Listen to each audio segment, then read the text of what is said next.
YouTube channel खबर मराठी आज आपल्यासोबत आहेत अहिल्यानगर जिल्ह्यातील नेवासा तालुक्यातील जे सांगळ नावाचे गाव आहे, जे गाव पहिले जातमुक्त गाव म्हणून घोषित केलेले आहे. त्या गावचे सरपंच शरद आरबे पाटील आज आपल्यासोबत आहेत. आपण त्यांच्याकडून त्यांच्या गावाची काही माहिती जाणून घेऊया. सर, आपला परिचय प्रेक्षकांना करून द्या. नमस्कार, मी सरपंच शरद आरबे, जातमुक्त गाव सोनाळा, तालुका नेवासा, जिल्हा जालना. सर, आपलं जे गाव आहे सांगळा जे जातमुक्त गाव म्हणून जे घोषित झालेलं आहे, त्यामागची नेमकी संकल्पना काय आहे? खऱ्या अर्थाने आपण बघतो की जे थोर समाज सुधारक आहेत, सगळे संत आहेत, यांनी सगळ्यांनी मानव हा धर्म, माणूस ही जात सांगितलेली आहे आणि त्याच पद्धतीने आम्ही काम करत गेलो. आणि आपण बघतोय की सध्या आपल्या देशामध्ये, महाराष्ट्रामध्ये जातीयवादाचं विष इतकं भयानकपणे पेरलं गेलेलं आहे की जेव्हा जे दोन मित्र एकमेकांना सोडून घास खात नाही, तर त्यांना एकमेकाची जात कळाल्यानंतर एकमेकाशी बोलायला तयार नाही, अशी परिस्थिती आपल्याला बघायला मिळते. आणि मग जात जर आपल्याला इतक्या प्रत्येक ठिकाणी जर आडवी येत असेल तर ती जात आपल्याला गरजेची नाही.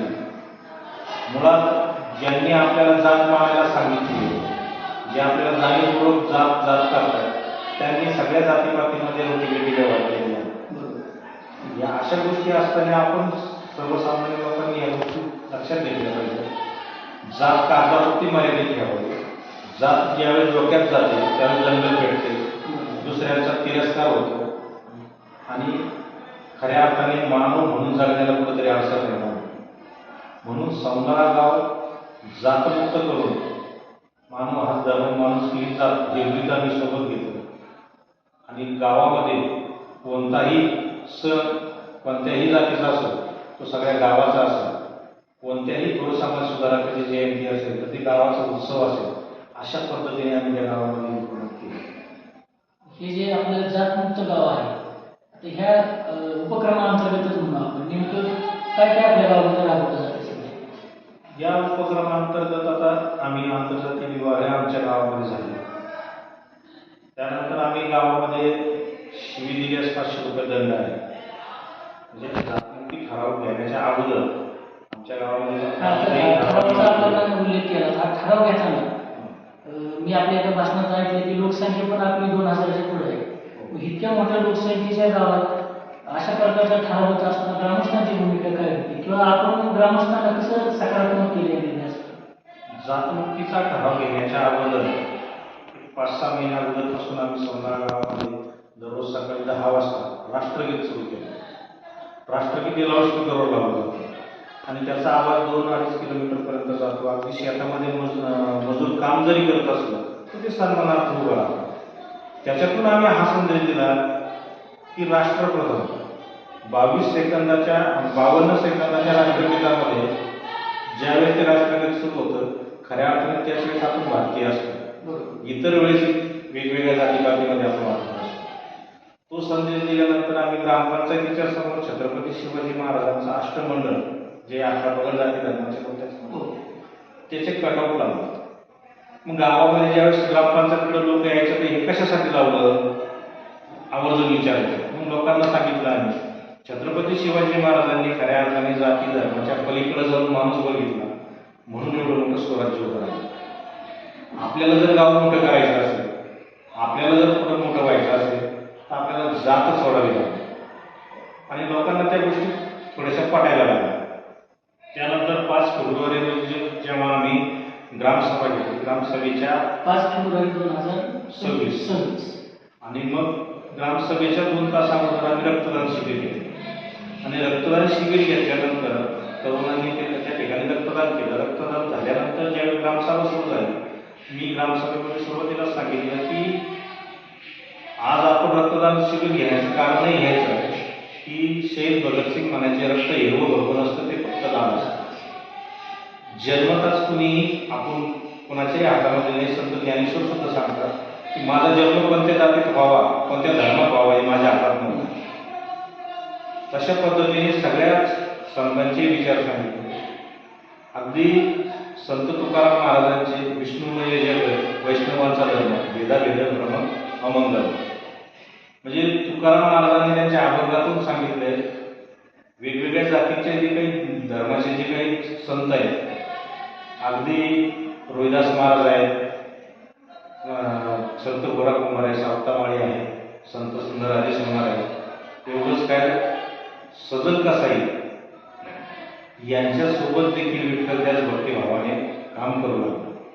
म्हणजे खऱ्या अर्थाने सगळ्या संतांचे विचार हे जात मानू नये असेच आहे. मानव हाच धर्म मानलेला आहे. गाडगे महाराज म्हणतात जाती दोनच, एक बाई आणि पुरुष. संत कबीर म्हणतात जात पात सब झूठ है, भरम पडी मत कोई, जाती नाही जब दिसती औरंग की क्या हो. म्हणजे या संतांच्या विचारातून आपल्याला कुठेही जातपात दिसत नाही. आपण जात का मानतो? म्हणजे एक प्रकारे आपण महापुरुषांची संतांची विचारधारा पुढे नेण्याचं काम करतो. अगदी अगदी. ह्याची सुरुवात कशी झाली? मग हा ठराव ज्यावेळेस आम्ही लोकांच्या समोर मांडला, त्याला काही पार्श्वभूमी लोकांना सांगितली की कुठंतरी देशामध्ये आपल्या कुठंतरी कानाकोपऱ्यामध्ये एखादा जातीवादाचा विषय होतो आणि तो विषय मोबाईलच्या माध्यमातून प्रत्येकाच्या घरापर्यंत येतो आणि त्याचे पडसाद मग आपण इथं गावामध्ये एक कुटुंब म्हणून आपण जगतोय. माझ्या गावामध्ये कधी समजा असा वाद होत नाही, आम्ही जातीपाती म्हणून कुठं एकमेकांना वागवत नाही. आपलं एवढं जर समजा सगळं एक विचाराने आपलं गाव आहे, परंतु ह्या सोशल मीडियाच्या माध्यमातून जो काही जातीवादाचा रोग आहे याच्यापासून आपण फार दिवस आले तर राहू शकत नाही. म्हणून खऱ्या अर्थाने जसं कोरोना आल्यानंतर कोरोना होऊ नये म्हणूनच आले. आमच्याकडे जातीवादाचा रोग होऊ नये म्हणून आम्ही खऱ्या अर्थाने अगोदर जातीमुक्त सगळंच केलं. तसं ही जी तुमचा निर्णय आहे ते निश्चितच एक क्रांतिकारक असा निर्णय आहे. ह्या निर्णयापूर्वीचं गाव आणि नंतरचं गाव आहे तुम्हाला काय बदल जाणवतो? प्रामुख्याने एवढा बदल खूप चांगला त्याचा बदल झाला. आज तुम्हाला सांगतो फेब्रुवारीमध्ये ज्यावेळेस शिवजयंती झाली 19 फेब्रुवारी, 5 फेब्रुवारीला आमचा ठराव झाला. शिवजयंतीच्या कार्यक्रमाच्या निमित्ताने ते मुस्लिम समाजाचे जे काही तरुण त्यांनी पुढाकार घेतला. त्या गावात त्या शिवजयंतीचा जो काही कार्यक्रम होता त्याच्यामध्ये काय जे काय उपक्रम करायचे ते पुढं होतं. म्हणजे त्याच्यातून हे लक्षात आलं की आपण तरुण देखील त्या ठरावामध्ये विचाराने एक झाले आणि खऱ्या अर्थाने त्यांचंही लक्षात आलं की ते जात आपल्याला. आता दुसरा एक मुद्दा असा की आपण बऱ्याच वेळा पाहतो, तुम्ही स्वतः तुमच्या भाषणात सांगता की पुस्तकात आपण फक्त भारतीय एकता बंधुता हे शब्द वाचतो किंवा अवलोकन करतो, पण प्रॅक्टिकल तसं होत नाही. तसं तुमचा जे ठराव आहे तो कागदावरचा ठराव प्रत्यक्षात कसा अंमलात येतो? आता काय याच्या बाबतीमध्ये कवी वामनदादा कर्डे म्हणतात भीमा तुझ्या भारतात जात आहे, ही जात खऱ्या अर्थाने तुझ्या चळवळीचा घात आहे. मित्र जरी मित्राच्या घरी जात आहे पण ही जात त्याच्या आपल्या मनात आहे. आपल्या मनातली जात जोपर्यंत जात नाही तोपर्यंत जात माझं म्हणण्याचा उद्देश तीच होता की आपल्या मनातली जात जावी याच्यासाठी गावामध्ये मी तुम्हाला मगाशी सांगितलं की जसं समजा काही धार्मिक सण उत्सव आहे ते ठराविक जातीपुरते मर्यादित असतात, परंतु आम्ही ते जातीपुरते मर्यादित ठेवत नाही. सणांचं जातीचं आम्ही सगळे एकमेकांमध्ये सहभागी होतो. आज एखाद्या दलिताच्या घरी जर त्याच्या मुलीचा वाढदिवस असेल तर सगळं गावाला ते निमंत्रण असतं, तिथं जातात, त्याला शुभेच्छा देतील, त्या कार्यक्रमाची होती. पूर्वी हे बघायला चित्र बघायला भेटत नव्हतं. आज खऱ्या अर्थाने ज्यावेळेस एखाद्या आता बघा तुम्ही डॉक्टर बाबासाहेब आंबेडकरांची जयंती ज्यावेळेस असते ती जातीवाईज केली जाते. बरोबर. छत्रपतींची जयंती असेल तर ते मराठा समाजाची महापुरुष जाती जाती ते वाटून घेतले. पण ह्या ज्या जयंत्या आहेत ह्या गावचा उत्सव म्हणून आम्ही साजरा करतो. पुणे एका जातीपुरतं बांधले ते ठेवायचं आणि हे केल्यामुळं आज कुठंतरी आपण सगळे एक आहोत ही भावना गावकऱ्यांमध्ये निर्माण झाली आणि मग त्याच्यामुळं आम्ही सगळे कोणतं जे काही एखादं इव्हेंट असेल तर ते एकत्र येऊन करतो. म्हणून आता मुख्यमंत्री समृद्ध पंचायत आले नव्हते, श्रमदानासाठी गाव एकत्र आले, त्या योजनेचे जे काही निकष होते ते पूर्ण करण्यासाठी गाव एकत्र आलं. नेवासा तालुक्यामध्ये आता आमचा प्रथम क्रमांक आला. जिल्ह्यालाही निवड झाली, जिल्ह्याचा अजून रिझल्ट काही आला नाही, परंतु हे सगळं आता एकजुटीनं आमच्या गावामध्ये होतंय. त्यात हा सगळा जो काही बदल दिसतो तो फक्त जातमुक्तीचा ठराव घेतला. तर तुमचं जे गाव आहे ते निश्चितच एक क्रांतिकारी गाव म्हटलं तरी वावगं ठरणार नाही. तर तुमच्या सौंदर्य या गावाची पार्श्वभूमी कशी आहे नेमकी? सौंदळा गावामध्ये 2,500 लोकसंख्या आहे. 9 ग्रामपंचायतचे सदस्य आहेत आणि गावात लोकनियुक्त सरपंच म्हणून. तुम्ही कधीपासून पदाला? माझी तशी 3री टर्म आहे. सलग नाही म्हणजे आरक्षण असल्यामुळं बाकीचे सरपंच होते. परंतु भरपूर कालावधी समजा माझ्या नेतृत्वाखाली इतर पण सरपंच होते, त्याच्यामुळे खूप मोठा कालावधी मला त्या ठिकाणी मिळाला. म्हणून ह्या सगळ्या मानसिकता लोकांच्या आपल्याला बदल करण्यासाठी सुचलं. जातमुक्त गावासोबतच तुमच्या गावामध्ये मुलांच्या अभ्यासासाठी मोबाईल बंदीचा उपक्रम लागला, तो नेमका काय आहे? संध्याकाळी 6 ते 8 अभ्यासाचा भंग सायरन गावामध्ये वाजवला जातो. त्या वेळेमध्ये मुलांनी किंवा पालकांनी मोबाईल घ्यायचाच नाही. मुलांनी अभ्यास करायचा, पालकांनी त्यांचा अभ्यास घ्यावा किंवा इतर काही गोष्टी असतील किंवा कुटुंबात एकमेकांशी बोलावं. टीव्ही पण बंद असतो सगळं, कारण आपल्यातला आपसातला संवाद ह्या मोबाईलने संपतो. आणि मग जर समजा मुलं भोंगा वाजल्यानंतर खरंच अभ्यास करतात का नाही हे बघण्यासाठी ग्रामपंचायत सदस्य किंवा शालेय व्यवस्थापन समिती आम्ही घरोघरी फिरतो आणि घरी ज्यावेळेस मुलं अभ्यास करताना दिसतात मग त्यांना लक्ष द्यायचं आणि प्रोत्साहन दिलं जातं. जर मुलं अभ्यास करत नसले तर त्या पालकांना 50 रुपये दंड पडतो आणि त्याचा परिणाम अतिशय चांगला आहे. आमच्या नेवासा तालुक्यात नव्हे जिल्ह्यामध्ये शिष्यवृत्तीमध्ये अहिल्यानगर जिल्ह्यात सगळ्यात जास्त सौंदळा जिल्हा परिषद शाळेचे विद्यार्थी आहेत. त्याचं ते कारण हे आहे, शिक्षक तर चांगले आहेच आहेत, परंतु मुलं देखील घरी अभ्यास करतात आणि ती गुणवत्ता अतिशय चांगली सुरू आहे. आणखी कोणते असे वेगवेगळे उपक्रम आपण राबवतो? विधवा महिला सन्मान हा पण उपक्रम आम्ही राबवतो. आपण बघतो की एखाद्या महिलेचा पती ज्या दिवशी त्याचं निधन होतं त्या दिवसापासून अगदी तिचं कुंकू पुसणं, मंगळसूत्र काढणं, जोडवे काढणं, बांगड्या काढणं, म्हणजे तिला अशा पद्धतीने वागणूक दिली जाते की जणू काही त्या पतीच्या जबाबदारी आहे. तो एक चुकीचा विषय आहे. म्हणून आम्ही त्या ग्रामपंचायतच्या ग्रामसभेचा ठराव घेतला आणि इतर महिलांच्या विवाहित महिलांप्रमाणे विधवा महिलांना देखील साज शृंगार करण्याचा, मंगळसूत्र वगैरे घालण्याची परमिशन दिली. त्यानंतर आपण विधवा महिलांना बघतो आपण धार्मिक सण उत्सव याच्यामध्ये सहभागी होऊन जातो. आम्ही नवरात्रीला, गणपतीला या विधवा महिलांच्या हस्ते आरती केली. 26 जानेवारी, 15 ऑगस्टला त्यांच्या हस्ते झेंडावंदन केली. ज्या हातांना आपण अशुभ मानत होतो त्यांचे हात पवित्र करण्याचं काम केलं. माझ्या वाढदिवसाच्या दिवशी त्यांच्याकडून औक्षण करून घेतलं. अशा पद्धतीने आणि भाऊबीज आणि रक्षाबंधन या दोन्ही दिवशी ग्रामपंचायतीच्या वतीने 1,000 रुपये त्यांना साडी घ्यायची. पती जरी गेलेला असला तर ग्रामपंचायत तुमचे भाऊ म्हणून तुमच्या पाठीशी उभे आहे हा संदेश आम्ही त्यांना दिला. अशा पद्धतीने शिवी दिली तर 500 रुपये दंड हा पण एक उपक्रम आहे. शिवी आपण एक सिंपल विषय मानतो, परंतु जर शिवी दिली नाही पोलीस स्टेशन नाही तर कोर्ट नाही तर वकील नाही तर पैसा नाही, म्हणजे वेळ पैसा वाचतात. म्हणून शिवेबंदीचा खूप चांगला व्यसनमुक्तीच्या दृष्टीने आम्ही प्रबोधन करतोय.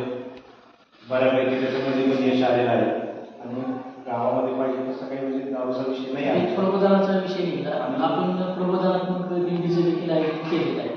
तर हे दिंडीचं नेमकं स्वरूप कसं आहे आणि आपण आपल्या गावचा जो तुमचा उपक्रम आहे तो कसा इतरांपर्यंत पोहोचवता? आमच्या गावचा जो काही आता जातमुक्तीचा ठराव आहे आणि त्यानुसार जे जातमुक्तीचा ठराव हाच संतांचे विचाराने आहे. म्हणून संतांचे जे विचार आहेत ते आज लोकांच्यापर्यंत खऱ्या अर्थाने पोहोचवणं गरजेचं आहे. आज आपण जर समजा खऱ्या अर्थाने आपल्या मनात जात घेऊन पंढरपूरला जर जात असू तर मला वाटतं आपल्याला पंढरपूरला मनात जात घेऊन जाण्याचा अधिकार नाही. पंढरपूर संतेची म्हणून जिथं संत तुकाराम तुम्हाला सांगतात की चर्म रंगू लागे रोहिदासा सांगे, कबीराच्या मागे शेले विंदी, सजन कसाया विकू लागे मासा. म्हणजे सगळ्या संतांना त्यांनी समान धरलं. बरोबर. आणि या सगळ्या संतांना जर समजा विठ्ठलाने समान धरले, माझं मी नेहमी सांगतो की भारत देशामधलं पहिलं जर जागतिक खरं गाव असेल तर ते पंढरपूर, आणि ते संतांच्या विचाराचं आहे. सगळ्या आगळापगळ जाती धर्मातल्या संतांनी त्या विठ्ठलाला खऱ्या अर्थाने देव मानले, आणि त्या विठ्ठलाने देखील सगळ्यांना आपली मुलं मानून भक्तीमध्ये सामील करून घेतले. म्हणून खऱ्या अर्थाने तो विचार लोकांच्यापर्यंत आता सांगण्याचा. आज आपण बघतो की फक्त कोणत्या तरी एका जाती धर्मापुरतं विठ्ठलाला मर्यादित ठेवायला बघितलं जातं, परंतु ज्या संतांच्या विचाराने आज दिल्लीमध्ये त्यांचे विचार, त्यांचे अभंग तुम्ही म्हणता, त्या अभंगामध्ये काय आहे हे आपण आताच जाणून घेतलं पाहिजे. आणि आपण चिकित्सक वृत्तीत त्या गोष्टी जर बघितलं तर आपल्या लक्षात येईल की जातमुक्त किंवा अंधश्रद्धामुक्त या सगळ्या जे काही विचार आहेत हे सगळे संतांनी आपल्याला दिलेले आहेत, आणि त्या विचाराचा वारसा खऱ्या अर्थाने सौंदर्य नीतीच्या माध्यमातून राबवायचं काम आमचं चालू आहे. आता आपण बघतोय आधुनिकता वाढत चालली, तंत्रज्ञान वाढत चालले, पण जातीयवाद हा कमी होण्यापेक्षा वाढतो काय असा धोका देखील जाणवत आहे. या पार्श्वभूमीवर तुम्ही युवकांना किंवा इतर नागरिकांना काय सांगितलं? नक्कीच जातीयवाद वाढताना दिसतोय. आषाढीच्या मुहूर्तावर मुख्यमंत्र्यांनी खऱ्या अर्थाने संतांच्या विचाराने महाराष्ट्र जातमुक्त करावं असं निवेदन आम्ही सौंदर्य ग्रामपंचायतीच्या वतीने दिले, आणि त्याचंच प्रबोधन आम्ही खऱ्या अर्थाने करतोय. आज मला युवकांना हेच सांगू इच्छितो मी की ज्यांचं कुणाचं भडक काही गोष्टी ऐकून तुम्ही जातीवाद मनामध्ये जो ठेवला त्यांची पण पार्श्वभूमी आपण बघितली पाहिजे. आज जे आपल्याला सांगतात त्यांनी आपल्या सगळ्या रोटीबेटी व्यवहार सगळ्या जाती धर्मामध्ये करून ठेवला. आता आपल्याला जातीचे जे काही बंधन आहेत ते जोपर्यंत आपण तोडणार नाही तोपर्यंत आपण मानव म्हणून जगू शकत नाही. आपल्याला आपण मानव म्हणून जे आपल्या डोक्यामध्ये मेंदू आहे त्याचा आपण आता वापर करण्याची गरज आहे. दुसऱ्याच्या सल्ल्याने चालण्यापेक्षा सत्य काय आहे आणि आपल्या महापुरुषांनी आपल्या संतांनी जे काही खऱ्या अर्थाने आपल्याला मार्गदर्शन केलं, अभंगातून असेल लिखाणातून असेल, ते आता आपल्याला बघणं गरजेचं आहे. कारण आपण बघतो जो तो ज्याच्या त्याच्या सोयीनं महापुरुष सांगतो, परंतु महापुरुषांना खऱ्या अर्थाने काय अभिप्रेत होतं हे वाचल्याशिवाय कळणार नाही. म्हणून वाचलं पाहिजे, आणि वाचाल तर वाचाल, परंतु काय वाचाल यालाही खूप महत्त्व आहे. कारण आपण बघितलं काय वाचायचं? अशोक खराबकडे जाणाऱ्या सगळ्या सुशिक्षित स्त्रिया होत्या, कोणी आढळली नव्हती. त्यांनी जर खऱ्या अर्थाने डॉक्टर बाबासाहेब आंबेडकर, छत्रपती शिवाजी महाराज किंवा इतर संतांचे महापुरुषांचं किंवा नरेंद्र दाभोळकर असते किंवा गोलपाल असते यांचं काही वाचलं असतं तर त्यांच्यावर उत्तर देण्याची वेळ आली नसती. म्हणून काय वाचाल यालाही महत्त्व आहे. म्हणून त्या पद्धतीनं वाचन आपण व्हावं, आणि तरच तरुण आता खऱ्या अर्थाने सुरक्षित राहू शकतो. तर आपल्या मेंदूचा ताबा घ्यायला आपल्याला सोडणार नाही. धन्यवाद सर. आज आपण आमच्यासोबत आपल्या गावातील जातमुक्त अभियानाबद्दल संवाद साधला. खूप मोलाचं असं सल्ला आपण दिला, मार्गदर्शन केलं, त्याबद्दल आपलं धन्यवाद. आणि आमच्या टीमतर्फे आपल्या पुढील कार्यास